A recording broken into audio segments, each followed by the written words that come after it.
Good morning, friends. Welcome to our webinar, releasing the teaching materials for the Trust and Safety Teaching Consortium. My name is Alex Stamos. I am the director of the Stanford Internet Observatory and part of the consortium of folks who are doing this work. If you're here, you're going to hear an exciting hour of discussion of trust and safety curriculum. Why are we doing this? Well, at the Stanford Internet Observatory, part of our mission is to understand misuse of the internet to cause harm, to come up with quantitative and qualitative research into that abuse and possible mitigations, but also to try to prevent those kinds of problems from happening in the future. And when we talk about the prevention of trust and safety problems, one of the core things that we are missing as an industry is education. From my perspective, we're kind of in the same place that cybersecurity was in 20 years ago, where you could not take an undergraduate class in security. It was not seen as a really legitimate field of computer science, something that was studied by some systems people and some weirdos.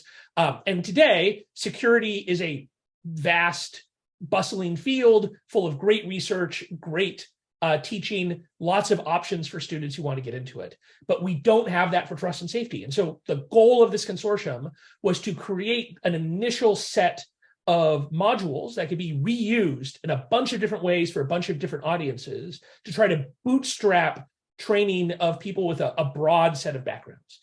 So today we have a GitHub. We're going to be showing you that. We'll be sending you the link.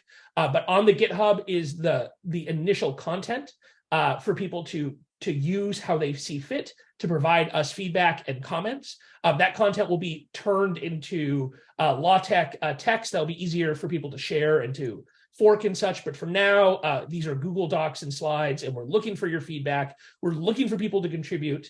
We're looking for you to create videos. We're looking for people who want to help teach classes. We are looking for folks who want to be part of this consortium. So please reach out to us. So trustandSafetyJournal@stanford.edu is the email to reach the team at SIO that is coordinating this. And we would love to hear from you, to get your feedback, to hear about how you're using the product. If you decide that you want to teach a class either to industry professionals or undergraduates, or maybe even in high school, and you want to use our content, please reach out and tell us. Tell us how you're using it. Tell us what changes you'd like to see made, and join our consortium. It's a pretty lightweight process. We meet once a month effectively. People go and they work on their stuff. We get feedback. It's a fun little group. We're going to get everybody together and buy them student quality pizza at some point. It's a great little group to be part of for help. Another thing that if you're interested in this space that you want to participate in, right now, Shelby and I are teaching trust and safety classes at Stanford in the computer science department and the political science department. Those classes are working together on these really cool final projects where groups of Stanford students are diving into specific abuses and then coming up with technical and policy solutions for them. And we have a poster session on June 7th, Wednesday, June 7th, from 6 to 8 p.m. on the Stanford campus. So if you are a trust and safety professional and you can make it to Stanford the evening of June 7th, we'd love to have you come meet the students, give them feedback, and even be a guest judge. Very lightweight, just a little form you fill out of what you thought, but we're trying to expose our students to working professionals and to give them the opportunity to get feedback. One thing about the content that you'll see today is, this is not a lot of the stuff we deal with in trust and safety is a difficult thing emotionally for folks. And so just be careful when you're using this content about how you use it and how you assign it. Clearly, issues such as suicide, child sexual abuse, violence online, the racist bullying and harassment. These are the kinds of things that are difficult to teach. That doesn't make it impossible, and I don't think we should shy away from it, but we should be thoughtful in the ways that we use the content that we're talking about today with what audiences, and to make sure our students are prepared so that they understand that you can engage with these problems, that you can have an impact on these problems while also being careful about your own health and safety. With that, I am going to turn it over to my colleague, Shelby. Dr. Grossman is a research scholar in SIO and a fantastic teaching partner on trust and safety. And she has been the heart of this consortium, and I'm really proud for her to be the one unveiling all of this today. Take it away, Shelby. Thanks, Alex. So what we are making public today is a reading list with readings for 13 modules related to trust and safety. And you can see what those modules are over here on the right. And then there are associated slide decks for each of these modules. And basically like 1 to 3 people from this teaching consortium across professions, across academia, industry, civil society worked on each of these modules. And you'll hear from them today as they overview the readings that they decided to assign and how they decided to structure their slide deck. Please use these materials, please edit them, please add to them. We just ask that you credit the consortium when doing so. I want to highlight that the order of the modules is not meaningful, so we don't necessarily think it's the case that you should talk about the information environment before you talk about terrorism, so don't read anything into the order of the modules. We're not going to have time to do a Q&A at the end of this, but please feel free to put questions in the chat and consortium members will respond when they can. And I just want to say thanks to Michelle Poualouan and Sumer Vaid for various support for this. And this is the GitHub link that has the content, and a consortium member is going to throw this in the chat a couple of times throughout today as well. So with that, I will, and this is a list of the consortium members who contributed to today's content. You can see it's a really neat mix of people across industry, academia, and civil society. So with that, I'm going to hand things over to Camille Francois. Camille is affiliated with Columbia University and Niantic Labs, and Camille is going to talk about the Introduction to Trust and Safety module. Thanks, Shambi. For the Introduction to Trust and Safety an intro class, what we're proposing is to focus on four things. The first one is abuse types, understanding what we mean by the types of abuses that trust and safety is focused on detecting and mitigating. And so we survey, at a very high level before modules can deep dive on it. What is child sexual exploitation? What is violent extremism? What are those sort of universe of harms that trust and safety is preoccupied with? We also look into the origins of the field. Now, that's a really interesting topic to look into in this context because there is not a lot of published material. And so we have a few podcasts that we're drawing from, and then, of course, a great piece in the Journal of Online Trust and Safety. And finally, we look at practitioners' testimonies. And so some of them are in the form of academic articles. And so that's, for instance, the Zoom case study that's published in the Journal of Online Trust and Safety. And some of them are in the form of collected, first-person testimony or corporate blog. And when we do that, what we're focusing on in this module is sort of decentering the traditional conception of trust and safety that tends to over-focus on large organizations in Silicon Valley like Facebook and or Google. And really what we're looking at is sort of different types of practitioners' testimony to sort of open up the conception that actually many people today have trust and safety teams, and they are in different shapes. So it's all the sort of stripes of trust and safety. We end this session on a question on what are the drivers of trust and safety, and sort of surveying what people consider to be drivers for corporations to embrace trust and safety, from high-level regulatory pressures to compliance with, for instance, App Store terms or underlying tech stack constraints. So that's the intro. Awesome. Thanks, Camille. So next up, we have Karen Maxime. So up until July 2022, Karen was led the policy and law enforcement response team at Zoom. And prior to that, she was at the encryption startup Keybase, and she's currently on sabbatical. And Karen is going to be talking about the government regulations module. Everyone, can you hear me? Okay, so as Shelby said, I'm a lawyer. I formerly worked at Zoom and Keybase, and I spend a lot of time, just as a matter of personal interest, really thinking about the law of the internet and the biggest picture dynamics that are at play. So what I wanted to do in this module is to focus on those biggest picture dynamics, because as a lot of you have probably experienced, if you start tracking individual laws or individual proposals to change the laws for the internet, that you will just get overwhelmed with the amount of stuff that's happening, and then most of that change does not come to pass in many cases. And I'm thinking especially most recently of the Supreme Court declining to change the law in any meaningful way with the Gonzalez and Tomna cases that came down recently. So my focus in this was to move away from looking at those individual controversies and focusing more on the biggest pictures, the biggest picture issues about internet speech and intermediary liability. So I wanted to spend the readings and the time in this module thinking about what are the big dynamics, what are Europe's interests, for example, in proposing the DSA, what are India's interests in proposing and passing its own intermediary liability changes or its intermediary liability laws, and then also especially because it really is the sort of the law of the internet. Originally is Section 230, how it works, really at the most granular level. How does Section 230 work? And another thing that I thought it would be interesting for students to focus on is to put themselves in the shoes of the decision makers inside companies, trying to balance all these different considerations and the different legal regimes that govern them as they operate around the world, to put yourselves in their shoes, to think about how you might be thinking about particular hard bits of content and hard pieces of content that come up, and what you do about them. So part of this module is a hypothetical that students can think through. And one other I think would be really interesting to do from a student's perspective is to maybe take a stab at proposing a change to a law or a new law that would address one of the big harms on the internet, for example, pro-suicide content, where we don't actually have a law that addresses that right now. But how would you, as a person thinking about these things, address that kind of content? We as lawyers sometimes think that we have the monopoly on writing laws and thinking about them, but of course that's not the case. And I think it would be very interesting for students to do that too. I tried to design this module so that it wouldn't have to be updated too much, because there is so much happening in the world of laws affecting the internet. So hopefully it won't have to be changed too much, but that's something to be aware of, that it does need to be updated as laws change around the world. Thanks, Karen.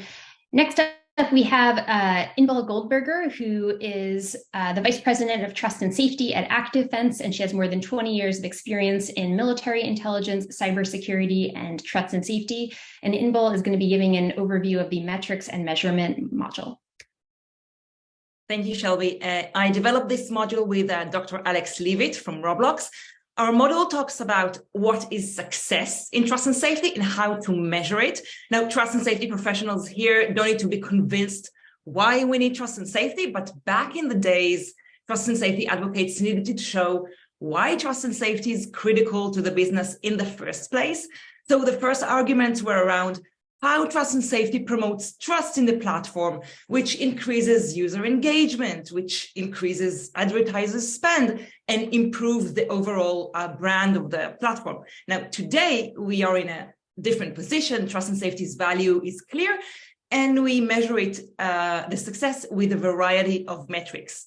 Now, do we have a global standard for success in trust and safety that all online platforms follow? Not yet. In our model, we learn about the main aspects of trust and safety success, like level of trust, prevalence of abuse, and operational excellence.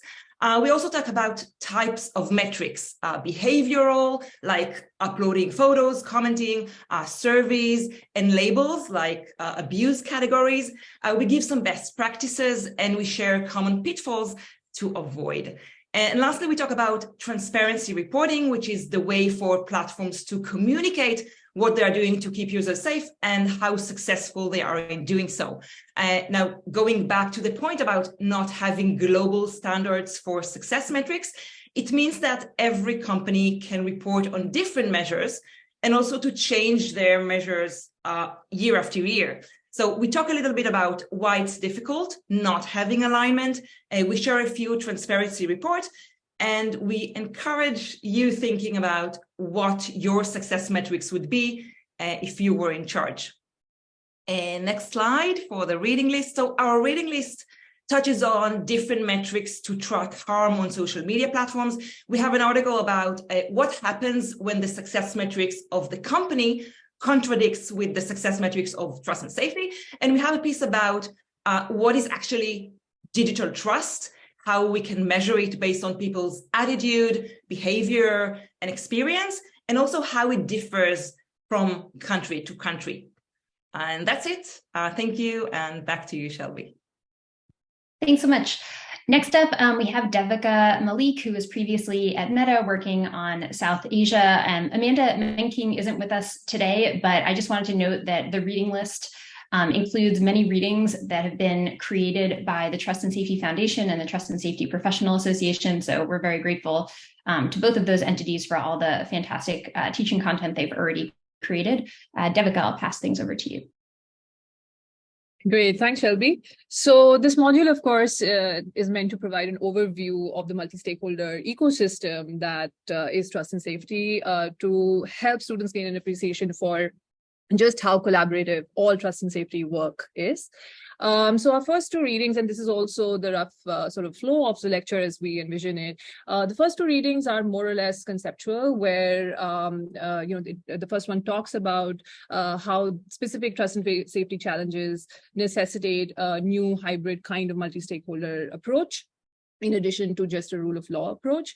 And the next one helps think through some of the principles that should underpin these mechanisms when we're designing for multi-stakeholder processes, protocols. How do we keep different interests of different stakeholders in mind, and what are the ways to operationalize some of this? The meat of the module, as we see it, is really a discussion of the different stakeholder groups in the ecosystem. Primary among them is, of course, law enforcement that spans issue areas. So we've, as Shelby pointed out, borrowed this chapter from the TSPA's Trust and Safety curriculum that talks about how trust and safety teams work with LEAs. It's really helpful in sort of outlining the obligations of a company to service LEA requests, how to comply, how to push back, how to distinguish between a reasonable and an overreaching request, and also how to, what are the cases under which, what are the circumstances under which trust and safety teams must make proactive referrals to law enforcement. We also then cover other third-party stakeholders. So these are third-party fact-checking partners that companies, platforms work with, trusted flaggers, trusted partners. Some of the current frameworks under which this kind of escalation and collaboration is taking place across tech companies. A lot of this is ad hoc. Some of it is, as in the case of law enforcement engagement, is standardized. So we really discuss, what the interests of different stakeholder groups are, what some of the conflicts are, what's working well, how do we address challenges, how do we think of opportunities, and increase effectiveness of this kind of engagement. And finally, we've included one case study that demonstrates how a platform worked with the academic community to inform its COVID-19 misinformation policies, and another that really demonstrates, the workflow of enforcement. This is around a piece of content from India, which involves a public figure. It involves a minor who is the victim of an alleged crime. It involves the identity of the family of that minor. So it's, local law is involved as well. And this can be, this can serve as a case study, but also we're recommending as a simulation exercise at the end of the lecture, since students now have a 360 view of how different stakeholders, who the different stakeholders are, what their roles are, and how tech companies typically engage with them. So that's the ecosystem. I mostly covered most of this, Shelby, yeah. Sounds great. Sorry about that. Thanks. So next up, we have Joseph Searing, who is currently a postdoc in the computer science department at Stanford, and he will soon be an assistant professor at the Korea Advanced Institute of Science and Technology. And Joseph is going to give an overview of the content moderation module. Thanks, Shelby. So when I was thinking about how to put this all together, I was having a really tough time figuring out how to scope a module on content moderation, even though I've been studying and doing content moderation for the better part of a decade now. I think that's because content moderation means many slightly different things to different people. So the way I decided to approach this was to try to bring a lot of these different perspectives together, and the reading list reflects that. There are readings that talk about the more industrial approaches to content moderation, and there are readings that focus on the community-reliant approaches too. Personally, I'm also a huge fan of learning from the history of trust and safety. So there are a couple of case studies from as many as 40 years ago. I would make the maybe controversial argument that there actually aren't a lot of completely new problems in content moderation, and maybe even in trust and safety as a whole. There are certainly some, but most of what we have are problems that we've forgotten that we've already had in the past. One of the big takeaways here from the lecture materials is that while we often talk about content moderation as something that's mostly about removal, the broader process of content moderation takes place both way before action is taken on any user or piece of content, and it lasts for way longer after that too. Content moderation is really about the shaping of human social spaces. And in order to do it well, you need to understand those humans and why they're acting the way they are. With all that said, I think one of the best ways to learn how to do content moderation better is actually to try it.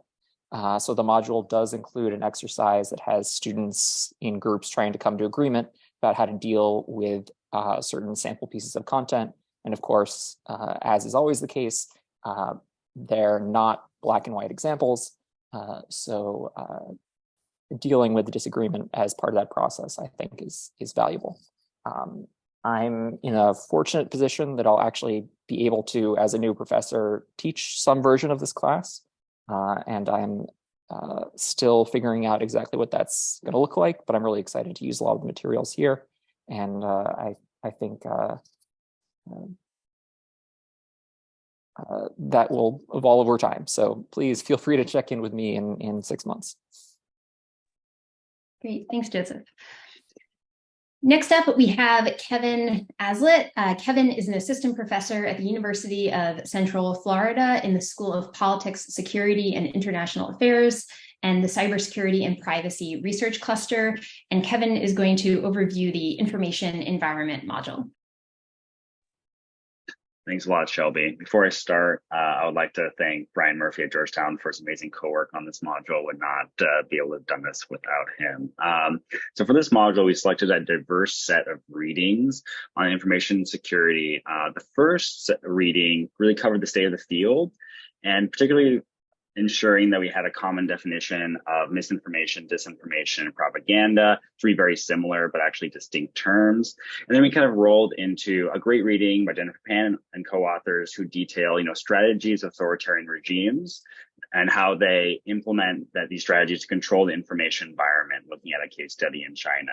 And then another reading outlines solutions that are proposed for securing an information environment, battling misinformation, disinformation, and these influence operations, both from an individual level, like looking at nudging interventions, debunking, pre-bunking, and also systemic level solutions, looking at algorithms, legislation, and different business models. And we finish off our set of readings with a great set of case studies about organizations and government agencies that are securing the information space in practice and working to block nefarious actors. In these cases, kind of a focus on Central and Eastern Europe, where a lot of this is going on currently. And then kind of the learning, that our hope for our slides and our readings are that it will help others kind of understand the demand side of misinformation, disinformation, and the supply side of misinformation. And also learn about, current strategies that are currently being implemented to identify, track, and fight influence operations online. Thanks, Kevin. Next up, we have Mariana Olaizola Rosenblatt, who is a human rights lawyer who now works as a policy advisor on technology and law at the NYU Stern Center for Business and Human Rights. And Mariana is going to talk about the terrorism, extremism, and radicalization module. Thank you, Shelby.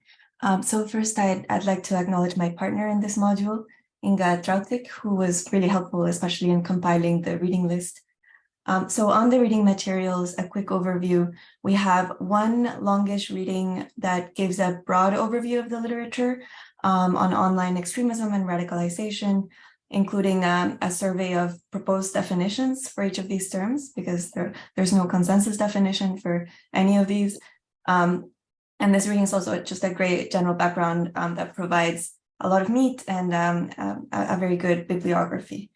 Then we have a couple of readings on countering violent extremism, so more on the solution sides of things. Followed by two case studies that illustrate how extremism manifests online, what enables it, and its real-world consequences, and a number of additional resources, including websites of key organizations working in this space, as well as some optional readings on emerging technologies and their implications. So next slide, please. Thank you. The lecture or slide deck mostly tracks this structure while covering some additional details and topics. It starts with a series of framing questions just to get students thinking and bring forth some of the themes in the readings, especially some of the deeper questions, harder questions like, is the removal of extremist content from the internet an effective measure to counter extremism? Or what are the benefits and drawbacks of using AI to counter extremism? Then the presentation moves on to definitions, including differences among proposed definitions, followed by a brief exercise where students, there are two options we propose. They can either draft workable definitions for each of the terms, extremism, terrorism, and radicalization, to be adopted by a fictional platform in its community standards. And the instructor would need to describe the contours and basic functionalities of that fictional platform, or the students could look up and critique an existing platform's definitions in its community standards. Then the lecture goes on to review some dominant strains of extremism, the reasons why extremists use online platforms and how they use them. After that, some methods to counter online extremism and radicalization, including technological solutions and approaches, and the benefits and drawbacks of those tools, as well as the role of law and regulation and its benefits and drawbacks. Next, two case studies, one of them on online gaming spaces, and the other on the January 6th insurrection. And finally, some implications of emerging technologies for countering extremism online. And the two that we mention are the D-Web, the decentralized web, and the other one is immersive virtual reality, the 3D internet or so-called metaverse. That's all. Thank you. Awesome. Thanks. Next up, we have both Ina Kamenova and QJ Yao. So Ina researches bias, crime, online hate speech, and social legitimization of prejudice and teaches courses in psychology and criminology at the University of Massachusetts Lowell, where she's also a PhD candidate, and Merrimack College. And QJ Yao is an associate professor of communication and media at Lamar University in Texas, where he teaches strategic communication, advertising, social media marketing, and conducts case studies on media effects without science and other issues. And so we've combined harassment and hate speech into one module, but the way that Ina and QJ did this, it makes it very easy to break both the readings and the deck up into separate modules if you want to teach it that way. So Ina and QJ, I'll pass things over to you. Thank you, Shelby. I'm very interested in this module because this is a new area.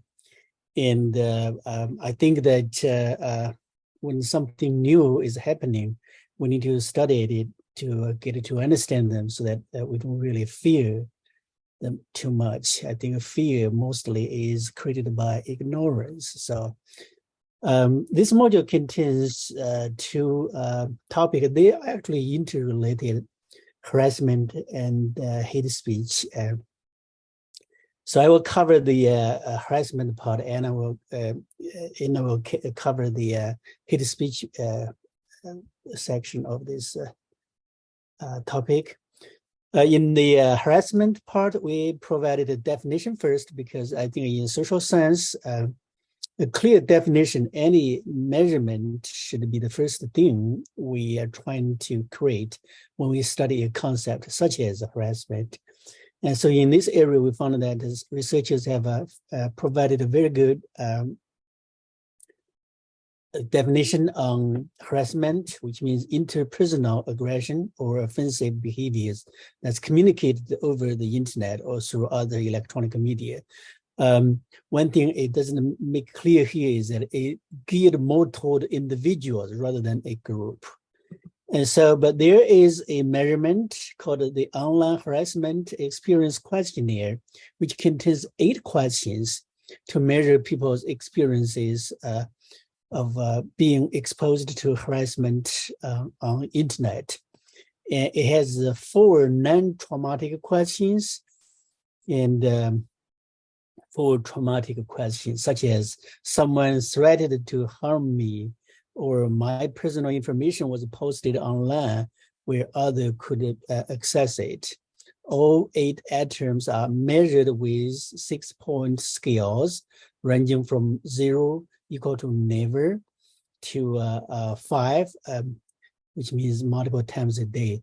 And so I think this is a very good studying instrument for us to measure the situation of online harassment that we're having right now.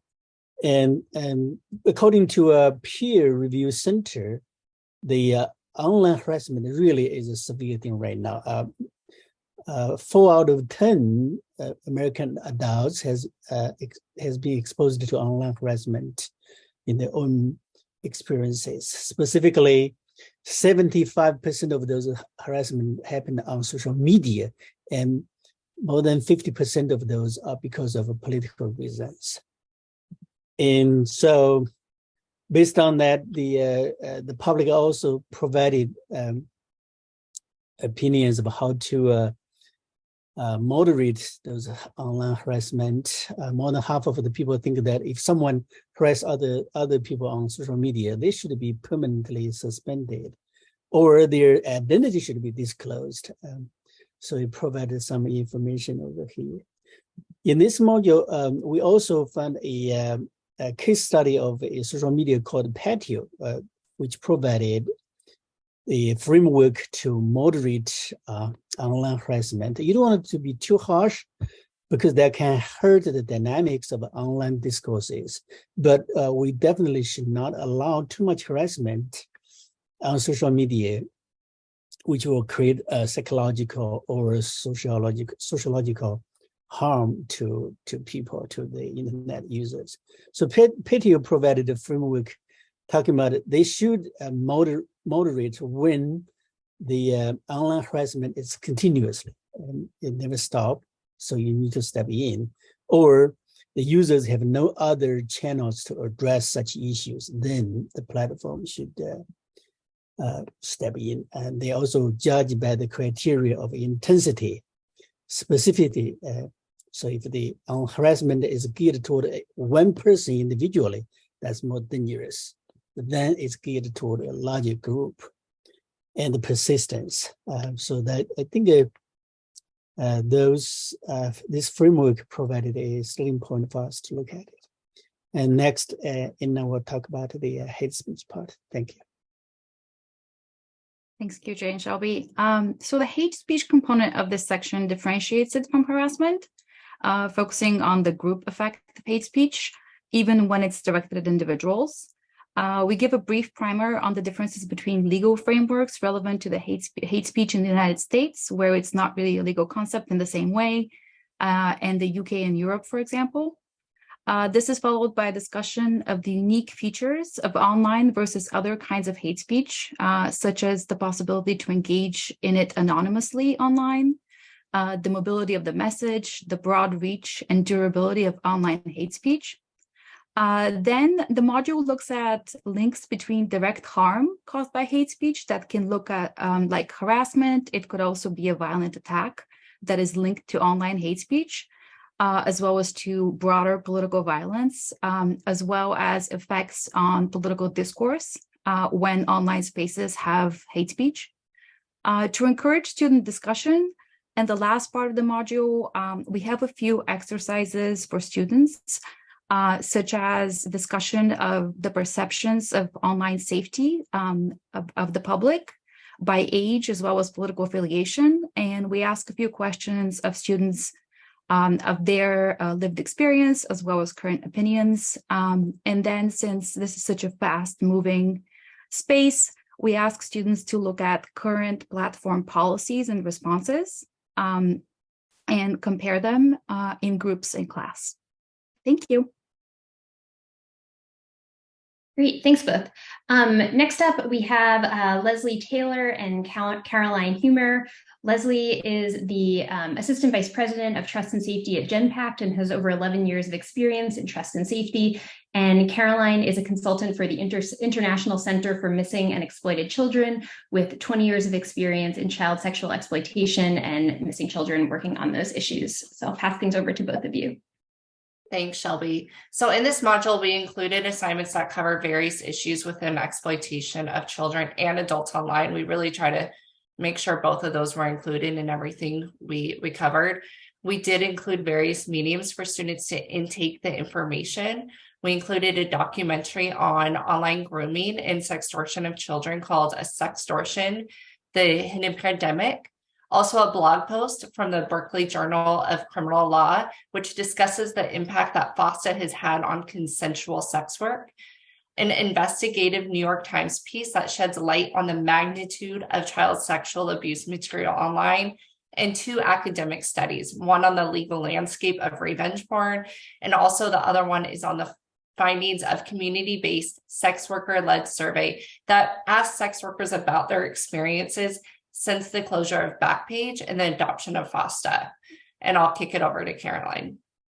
Thank you, Leslie. Before I start, I wanted to say thank you to Shelby and Alex for putting this consortium together, and also for everybody for putting their time into this. It's amazing to see all the resources that have already been presented and that are put together in one place. For the slide deck, what we did is really convert those 5 readings into teaching modes for professors and instructors. We are looking at the discussion of common sexual exploitation abuse types and terms. How do we call them? How they've changed over time, as well as what are the new trends. We briefly look at also the laws and the ecosystem of child sexual exploitation and abuse and how it's being reported. We also talk about human trafficking and sextortion, as Leslie mentioned, with the sextortion movie, as with that bringing into discussion for students of how they see sextortion, what they will call sextortion, and how they would react to it within their own community as students in universities. We then go talk a little bit further on exploring how online platforms are used for child and adult sexual exploitation. As technology is a good and a bad thing, we are looking at both ends. And of course, at the end, we also explore and examine how technology is used to actually combat the exploitation. And so we look at the solutions and also discuss with students on what kind of solutions they would think will be useful for the industry to have to actually fight sexual exploitation. Thank you, Shelby. Thanks so much, both. Next up, we have Alex Levitt. Alex is a principal researcher in trust and safety at Roblox and a senior visiting fellow at UC Berkeley's Center for Human Compatible Artificial Intelligence. And Alex is going to be talking about the suicide, self-harm, and well-being module. Great. Thanks, Shelby. So this module was in collaboration with Catherine Keyes, who's at Columbia University, and Elena Chris, who's at Stanford IO. We took a pretty broad overview of this space, focusing on individual harms related to suicide and non-suicidal self-injury, which covers things like cutting, eating disorders, and other types of harms there. We also brought in well-being as a topic a little bit later in the development of this module as well, given how relevant it has been to related topics of loneliness, depression, and other outcomes that relate to these individual harms. It's also pretty relevant in terms of how regulators and policymakers are now thinking about this space as well. So as far as the reading list goes, we draw in a number of different empirical investigations that specifically try and investigate and challenge a lot of the debate around the causal links between technology use and these particular types of outcomes. And then we also link to a few examples of industry and academic interventions that specifically look at these outcomes, as well as some industry examples of policies and resources that are brought into the conversation to address these issues as well. Next slide. As far as the slide deck goes, we do a pretty significant deep dive on the 3 individual level harms, providing an overview of concepts as well as trends, especially in data. Suicide in particular has been tracked in many different forms in the research literature for many decades now. So there's a host of pretty rigorous and deep data that can be drawn from there. We also provide a number of illustrations on the prevalence of these problems across different platforms, as well as various interventions and policies that platforms and other technology companies have taken to potentially address these harms. And then finally, again, to the point I made earlier, we try as much as we can to challenge the debate around the causal links that are being made between technology use and the variety of outcomes that are covered in this module, given that there's been so much history around how people frame these particular connections between tech use and things like well-being, especially in policy conversations nowadays, and how those debates have been shaped by correlational studies for many years, and only more recently have been backed up by more rigorous experimental studies. So we're finally transitioning a little bit away from a lot of the topical harms. We cover a number of different harms across multiple modules.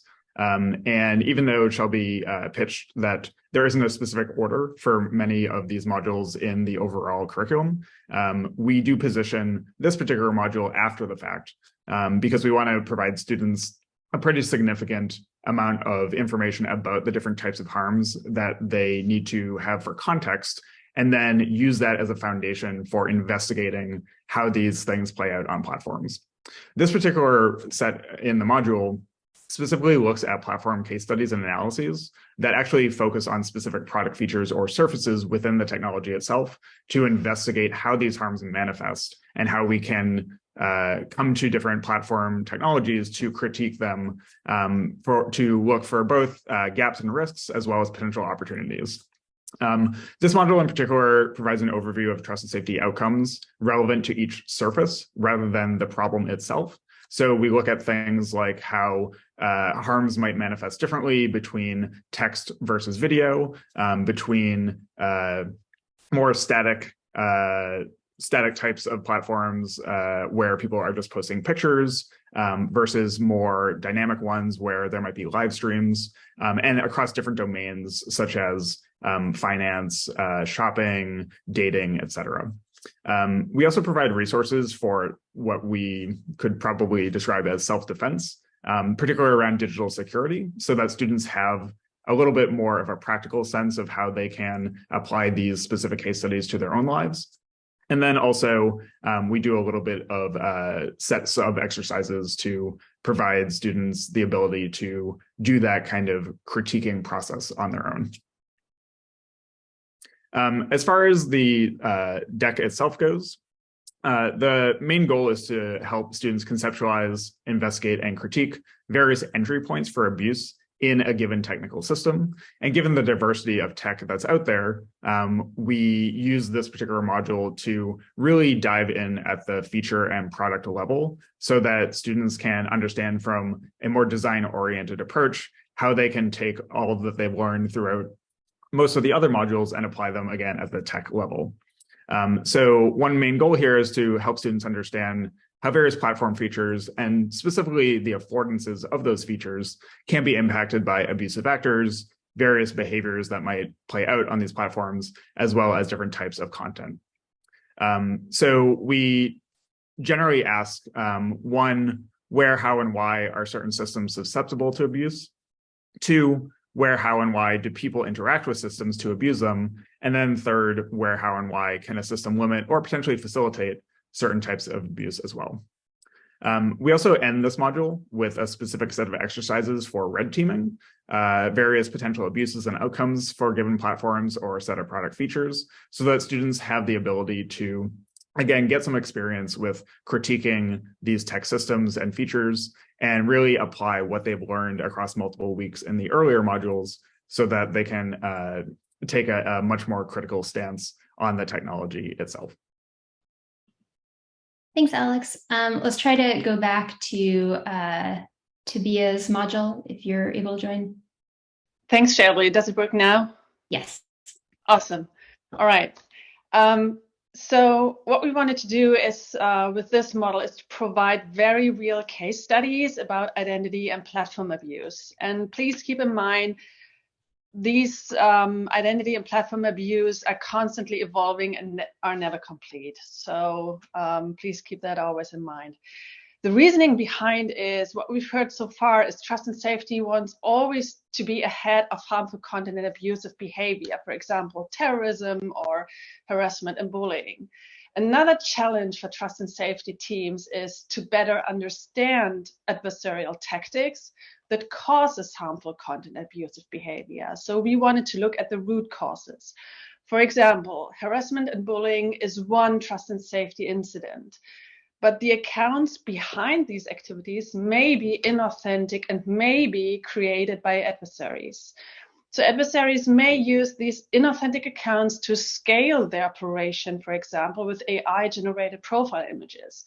Or adversaries can also use these accounts to create synthetic engagement to either boost content at scale, or what, for example, we saw a lot since 2020, manipulate engagement statistics that force platform to take content down.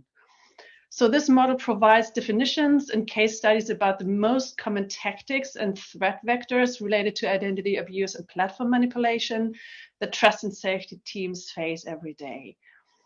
Next slide. Yeah, thanks, Shirley. So first, authenticity and identity and the abuse thereof. And this is followed by platform manipulation, including tactics to confuse recommendation and ranking systems by creating and amplifying synthetic content, and the use of AI-generated content to scale adversarial behavior, including disinformation campaigns and state-backed influence operations. Please keep always in mind, it's not only state-backed actors. Those are mostly a tiny part of the adversaries. There are other adversaries as well. Not all of them are state-backed. Next slide. The model has two parts. The first part is about identity abuse, impersonation, and account takeovers. This includes definitions and case studies about identity abuse and impersonation and account takeovers. And we finish with case studies about synthetic content and its impact on society, such as deepfakes and the impersonation of heads of states. This may be relevant particularly next year and leading up to the US elections. And the other part is scaling information operations by using AI-generated profile images. Thanks, Shelby. Great, thanks, Tia. Last up, we have Michael Swenson from Meta, who is going to be overviewing the Emerging Technologies and Career Advice module. Thank you, Shelby. So this is an interesting module because we get to talk about what's coming on the horizon as far as we can tell with technology and the type of opportunities that will create in the trust and safety space, and also talk about what it's like to navigate a trust and safety career. So I think these pair together nicely. I'm so grateful to have partnered with AMR on this project, and we identified together a lot of amazing readings and content that I'm really excited to share in a classroom context. So in general, the readings fell along the lines of, on the emerging technology side, there's a huge focus on AI, generative AI, which I don't think will be a surprise to anyone, but in general, there's just a lot of very interesting readings that have popped up, such as materials written by research firms themselves, like OpenAI or Anthropic, as well as a critical analysis of the dangers of how these emerging technologies are and aren't being considered at companies as far as we can tell so far. And so I think you'll get a very cutting edge look into the current state of things. This is an ever-evolving space, and so I imagine there will be impetus to update these readings if this is implemented in a classroom context.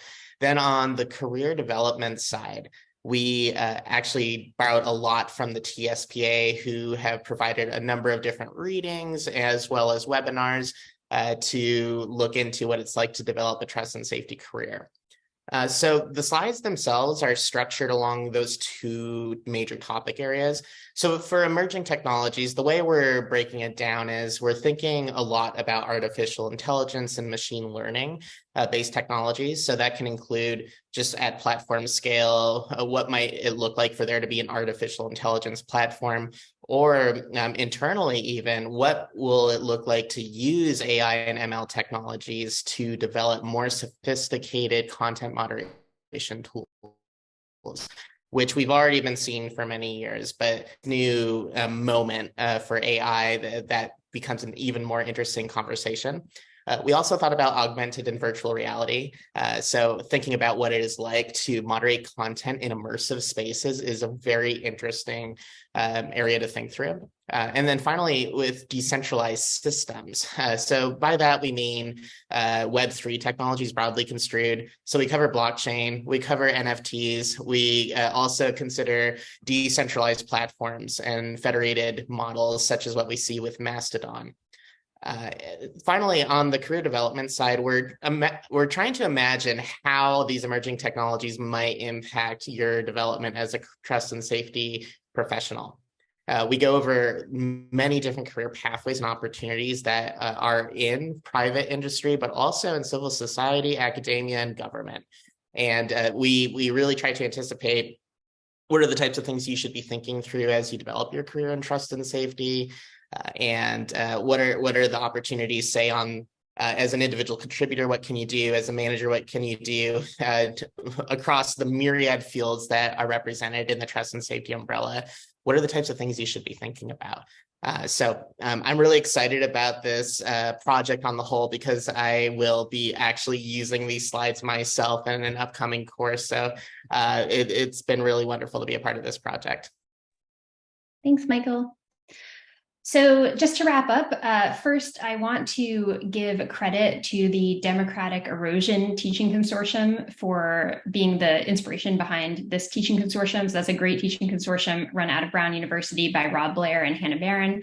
As we mentioned in the beginning, for this teaching consortium, we have lots of ideas for next steps. We want to make more modules. We want to record people giving lectures that then anyone can use. We want to create assignments. We want to just do more brainstorming within the consortium about what other next steps might be fun. So if you want to help and join the consortium, this is the email. And again, this is the link where the first phase of teaching materials are living. And thanks so much to all the members of this teaching consortium for all their great work on this. So thanks everyone for joining us, and I hope you all have a great day.